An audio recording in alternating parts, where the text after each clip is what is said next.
Assalamualaikum warahmatullahi wabarakatuh. Bismillah walhamdulillah wassalatu wassalamu ala rasulillah sayyidina maulana Muhammad ibn Abdullah wa ala alihi wa sahbihi wa man walah wa la hawla wa la quwwata illa billah. Subhanallah alhamdulillah wa la ilaha illallah Allahu akbar wa la hawla wa la quwwata illa billahil aliyyil azim. Adada kulli harfin kutiba wa yuktabu abadal abidin wa dahrad dahirin. Subhanaka la ilma lana illa ma 'allamtana innaka antal alimul hakim. Nawaina ta'alluma wa ta'lima wa naf'a wal intifa'a wa tadzakkura wa tadhkir wal ifadata wal istifada wal hatha ala tamassuki bi kitabillahi wa sunnati rasulih wa du'a'i ila al huda wa dilala ala al khair ibtigha'a wajhillahi wa mardatihi wa qurbihi wa thawabihi subhanahu wa ta'ala. Melanjutkan pembahasan tentang al-mustaqar wal mustauda, perpindahan dari tulang surbi menuju rahim sampai kepada ayahnya Nabi sallallahu alaihi wasallam dan ibunya Nabi sallallahu alaihi wasallam. Diriwayatkan oleh Ibnu Abbas radhiyallahu taala anhuma, beliau berkata, inna Quraisyan ay al-mus'adah bil Islam kanat nuran baina yaday Allah Ta'ala qabla an yakhluqa Adama bi alfi am yusabbihu dhalika an-nuru wa tusabbihu al-malaikatu bi tasbihih. Sesungguhnya Quraisy, maksudnya orang-orang yang diberikan keselamatan, kebahagiaan dengan Islam, yang memeluk agama Islam, dahulunya berupa cahaya di hadapan Allah Subhanahu wa taala sebelum Allah menciptakan Nabi Adam 2000 tahun. Nah, ini sering kita dengarkan di dalam kitab Maulid At-Tibai. Sebelum Allah menciptakan Nabi Adam 2000 tahun, Quraisy, orang-orang dari kalangan Quraisy tapi yang Muslim, itu masih berupa cahaya di hadapan Allah Subhanahu wa taala. Yusabbihu dzalikan nur wa tusabbihul malaikatu bitasbihih. Cahaya tersebut selalu bertasbih kepada Allah dan membuat para malaikat ikut bertasbih. Falamma khalaqallahu Adam alqa dzalikan nura fi sulbih. Ketika Allah menciptakan Nabi Adam, Allah masukkan cahaya tersebut kepada tulang sulbinya Nabi Adam. Sehingga Rasul sallallahu alaihi wasallam bersabda, fa ahbatanillahu ta'ala ilal ardi fi sulbi Adam. Allah turunkan aku dari surga menuju bumi berada sedangkan aku masih berada di dalam sulbinya Adam. Wa ja'alani fi sulbi Nuh, dan Allah jadikan aku berada di dalam sulbinya Nabi Nuh. Wa qadzafa bi fi sulbi Ibrahim, Allah simpan aku berada di dalam sulbinya Nabi Ibrahim. Falam yazal yunaggiluni minal aslabil karima wal ar'amit tahira hatta akhrajani min baini abawayya lam yaltaqiya ala sifahin qat. Dan setelah itu Allah selalu memindahkan aku dari satu sulbi yang mulia kepada rahim yang suci, sampai Allah munculkan aku dari kedua orang tuaku tidak pernah tersentuh sekalipun dari perzinahan. Begitu juga dari riwayat Ibnu Abbas yang lain, sebagaimana diriwayatkan oleh Abu Umar Al-Adani, ada sedikit perbedaan dalam lafaz, ada tambahan dalam lafaz. Lamma khalaqallahu Adam ahbatani fi sulbihi ilal ard. Ketika Allah menciptakan Nabi Adam, Allah turunkan aku di dalam sulbinya Nabi Adam ke bumi. Wa ja'alani fi sulbi Nuh fis safinah. Dan Allah pindahkan aku, Allah jadikan aku berada di dalam sulbinya Nabi Nuh saat berada di perahu, ya, di bahtera yang menyelamatkan dari banjir Taufan. Dan Allah wa qadzafa bi finnar fi sulbi Ibrahim, Allah simpan aku berada di dalam sulbinya Ibrahim ketika Nabi Ibrahim dilemparkan ke api. Thumma lam yazal yunaggiluni fil asrabil karimah ila al-hamid tahirah thumma akhrajani min baina abawayya lam yalzaki ala sifahin qat. Nah, perbedaan dalam tambahan di dalam masa sulbi Nuh berada di perahu dan di dalam sulbi Ibrahim saat dilemparkan di api. Wa ila hadzal ma'na, seperti itu juga Asyar al-Abbas ibnu Abdul Muttalib, ayahnya Sayyidina Abdullah bin Abbas, yaitu Sayyidina Abbas bin Abdul Muttalib, pamannya Nabi, ya mengisyaratkan biqaulhi fi madhin Nabi, mengisyaratkan tentang usul asal Nabi SAW yang pindah dari sulbi ke rahim, dari rahim ke sulbi dan seterusnya itu dalam 7 bait syair. Ada riwayat 8 dalam 7 bait syair yang beliau katakan, min qabliha tibta fi dhilali wa fi mustawda'in haitsu yukhsaful waraqu thumma habattal bilada la basharun anta wala mudghatun wala alaqu bal nutfatun tarkabus safina wa qad aljama nasran wa ahlahu al-gharaqu tanqalu min salibin ila rahimin idza madha alamun bada tabaqu ثم احتوى بيتك المهيمن من خندف علياء تحتها النطق وأنت لما ولدت أشرقت الأرض وضاءت بنورك الأفق فنحن في ذلك الضياء وفي النور وسبل الرشاد نخترق يا برد نار الخليل يا سببا لعصمة النار ويا تحترق. Bait ini diucapkan oleh Sayyidina Abbas bin Abdul Muttalib, dijelaskan oleh Al-Imam Al-Allamah Al-Faqih Nuruddin Al-Ghari di dalam kitab Syarh Syifa, kitab Syifa Imam Qadhi Iyad, disyarahkan di dalam kitab Syarah Asy-Syifa, beliau mengatakan min qabliha tibta fi dhilali, min qabliha sebelum adanya dunia atau sebelum engkau dilahirkan atau sebelum engkau turun ke bumi bersama Nabi Adam saat di sulbi Nabi Adam. Tibta fi dhilali, engkau tinggal berada di dalam surga. Wa fi mustawda'in haitsu yukhsaful waraqu, dan masih berada di sulbi, tibta fi musda'in min sulbi Adam, berada masih dalam sulbi Adam ketika tubuhnya Nabi Adam ditutupi dengan dedaunan surga, sebagaimana mengambil dari firman Allah wa tafiqa yakhsifani alaihima min waraqil jannah. Ya, hampir mereka itu menutupi tubuhnya dengan mereka berdua, yaitu Nabi Adam dan Sayyidatina Hawa, dengan dedaunan pohonan karena pakaian surga terlepas setelah memakan buah yang dilarang oleh Allah Subhanahu wa taala. Tsumma habatal bilad, kemudian engkau turun dari surga, berada di dalam sulbinya Nabi Adam. Saat itu anak kalam takun hina idzin wahidan minha, ai minal mudghah wal alaq.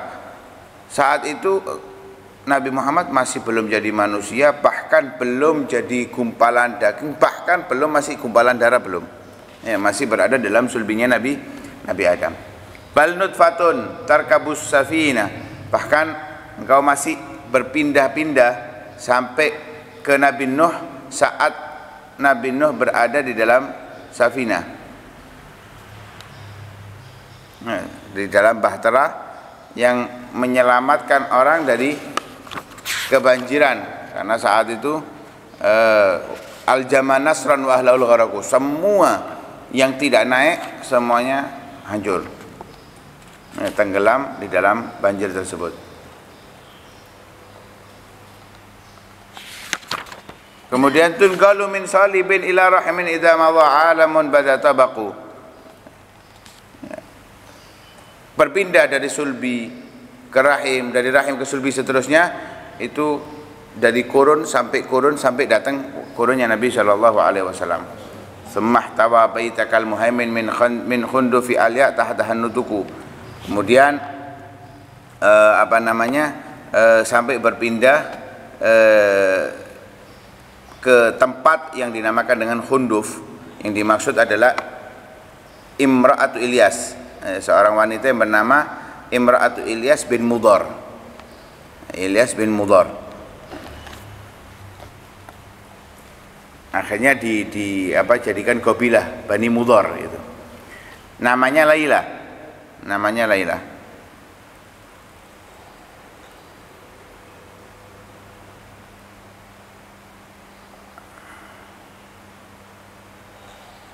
Kemudian dijelaskan oleh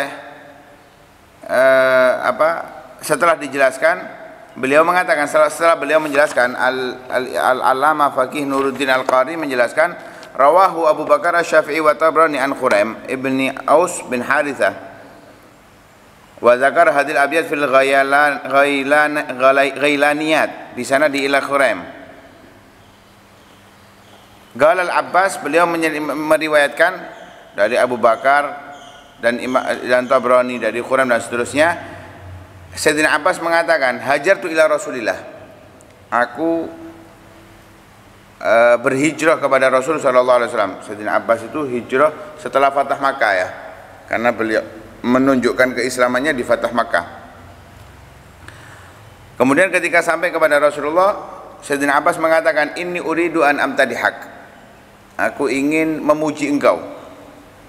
Maka Rasulullah menjawab, qul la yafdudillahu fahak, katakan Allah enggak akan merusak gigimu, tidak ada satupun dari gigimu yang akan rusak. Akhirnya Sayyidina Abbas menyampaikan 7 bait syair, 7 bait syair, sampai fa nahnu fi dzalika dhiya wa fin nuri wa sublir rasyadi nakhtariku. Aku berada, wa anta lamma wulita, engkau wahai Muhammad ketika engkau dilahirkan, asyraqatil ardu, bumi itu bercahaya, wada'at, bersinar, binurika, dengan cahayamu, al ufuku, sampai kepada ufuk. Fanahnu, dan kami saat itu fi dzalikal dhiya, berada dalam cahaya tersebut, wa fin nur, dalam pencahayaan itu, wa sublur rasyad nakhtaliku, dan di dalam jalan petunjuk kita berjalan. Begitu pula dikatakan oleh Ibnu Abdul Bar dan Ibnul Qayyim Al-Jauziyah di dalam kitab Hadiyun Nabi sallallahu alaihi wasallam fi Ghazwati Tabuk. Sehingga ditambahkan 1 bait yang ditemukan dengan khotnya Abu Ali Al-Ghazani. Ya, tambahan 1 bait terakhir, ya bardanaril khalili ya sababan li ismatin nari wa hiya tahtadiqu. Wahai penyejuk api, ya pendingin apinya Khalil Nabi Ibrahim, dan sebab api itu tidak membakar Nabi Ibrahim. Jadi Nabi Ibrahim tidak terbakar oleh api saat itu dan menjadi dingin, sebagaimana firman Allah, ya naru kuni bardan wa salaman ala Ibrahim. Penyebab dingin dan tidak membakar Nabi Ibrahim api tersebut adalah Nabi sallallahu alaihi wasallam. Wa yu'ayyidu hadzal ma'na qauluhu tabaraka wa ta'ala, wa huwa alladzi ansha'akum min nafsin wahidah famustaqarr wa mustauda' qad fassalna al-ayati liqaumin yafqahun.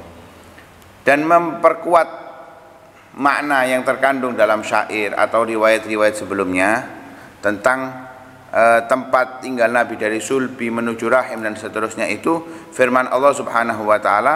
Allah berfirman, wa huwa alladzi, dan Allah yang ansha'akum, mewujudkan kalian, min nafsin wahidah, dari satu jiwa, yaitu Nabi Adam, fa mustaqarrun, maka itu dari sulbi, wa mustauda, dan kemudian pindah ke rahim. Qad fassalnal ayati liqaumin yafqahun, dan kami telah mentafsil, menjelaskan dengan rinci tanda-tanda kebesaran untuk orang-orang yang bisa memahami.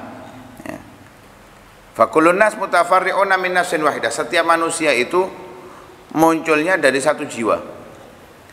Ma'ama bainahum min tafawut fi sifat wal khasa'is wal malakat wal mawahib, dengan perbedaan macam-macamnya sifat, kekhususiaan, kepemilikan, pemberian dari Allah Subhanahu wa taala. Kita ini semuanya munculnya dari satu manusia. Tapi dengan perbedaan-perbedaan yang ada, itu kita muncul dari satu jiwa. Sehingga wa dhallat mawrusatun nas tatanaqalu bi qudratil min aslabil aba ila arhamil ummahat hatta al-waqtil muhaddad li buruzihim wa dhuhrim ilal hayah. Sehingga kita ini semuanya berpindah dengan takdir Allah dari sulbi dari rahim terus seterusnya sampai waktu yang ditentukan oleh Allah Subhanahu wa taala sampai muncul di muka bumi ini. Jadi ini sudah ditentukan oleh Allah. Makanya Allah mengatakan qad fassalnal ayati liqaumin yafqahun. Sehingga fal insan qabla an yakuna mujassaman bi a'dha'i wa sifatih kana sighatan kromozumiyah wa muruthiyah muayyanah, sebagaimana dikatakan oleh para dokter dan para ulama yang memiliki apa istilahnya itu takhusus, apa istilahnya kalau dokter spesialis dalam masalah hal tersebut. Itu ada 46 kromosoma, bahasa kimiawi nggak ngerti guys. Tahtawi ala adatin kabir minal mawruthat al-jinat. Alhasil manusia ini semuanya kalau diperhatikan dari segi sel-selnya semuanya ini munculnya daripada satu, yaitu Nabi Adam alaihissalam. Nah, dari muncul satu ini bercabang sampai miliaran dan terus sampai akhir zaman nanti.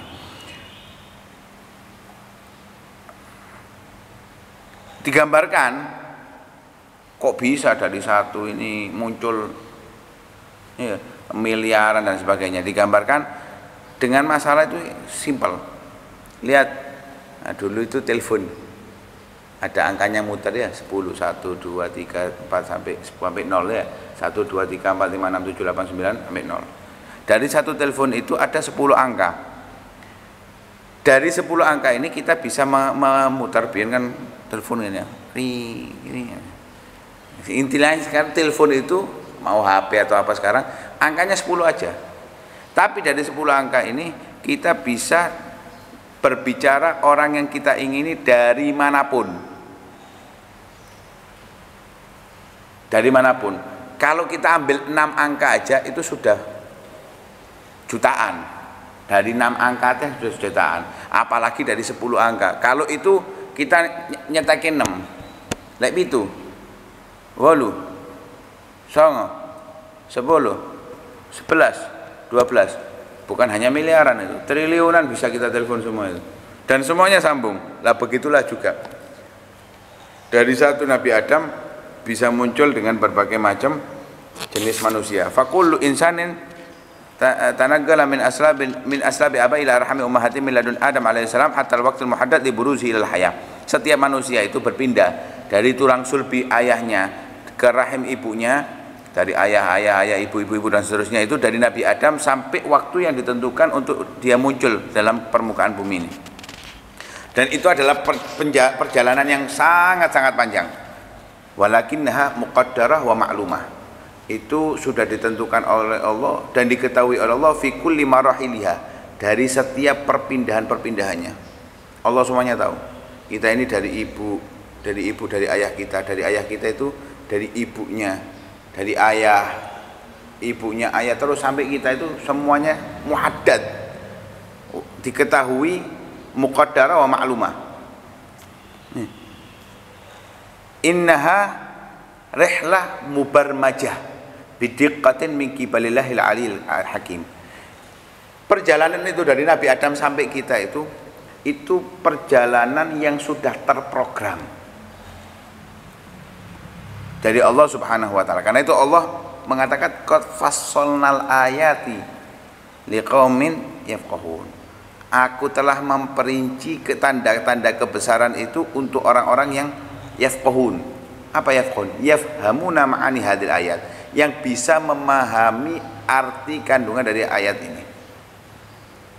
Karena kalimat fiqih, fal fiqhu al-fahmu wa isti'malul fitnah wa tadqiqun nadhar. Allah menggunakan kata-kata yafqahun bukan yafhamun. Kenapa? Kalimat yafqahun itu mengandung arti pemahaman, kemudian menggunakan kecerdasannya dan meneliti dengan detail. Nah, kalau kita kan bacakan la Allahum liqaum yafqahun wis ngono tok, untuk orang-orang yang bisa memahami. Nah, kalau kita perhatikan, kita wujudnya kita ini perjalanan yang sangat jauh. Jangankan ke Nabi Adam, ke 10 nasab kita aja itu sudah perjalanan 300 tahunan, 200-300 tahunan. Bayangkan perjalanan itu sudah dijelaskan oleh Allah secara mendetail. Ya, secara mendetail. Karena itu hal ini menjelaskan bentuk kebesaran Allah Subhanahu wa taala. Ya, yang sudah memprogram sedetail mungkin. Nah, lebih detailnya lagi saat kita berada dari tulang rusuk ke sulbi itu semuanya ada perinciannya masing-masing. Ya, kita hanya tahu pokoknya metu ngono ae, pokoknya lahir ngono tok.